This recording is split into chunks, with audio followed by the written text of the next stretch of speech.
I'm national correspondent Kayla Gaskins in Washington. In Minnesota, a massive fraud scandal is gaining national attention. Federal prosecutors say at least $1 billion in taxpayer funds, money intended to feed children during the pandemic, was stolen in a widespread scheme.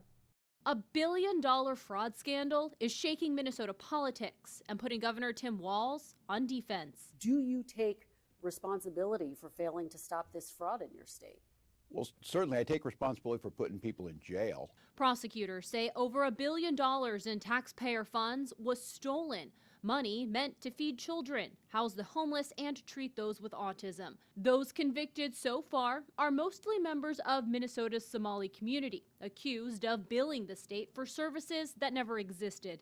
President Trump slamming Governor Walz for allowing this rampant fraud to happen on his watch. I think there's something wrong with him. Anybody that would do what he did, anybody that would allow those people into his state and pay billions of dollars out to Somalia.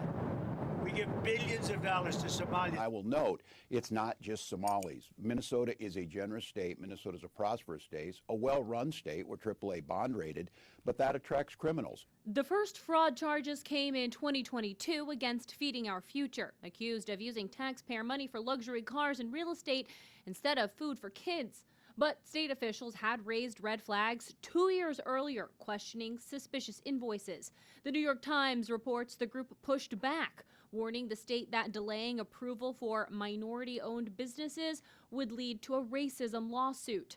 A later state audit found some officials were hesitant to crack down, fearing racism accusations in the post-George Floyd climate. House Majority Whip Tom Emmer is now calling on the Justice Department to investigate reports that money stolen from Minnesota through these fraud schemes may have been funneled into the hands of al-Shabaab, a Somali-based terror group. In Washington, I'm Kayla Gaskins.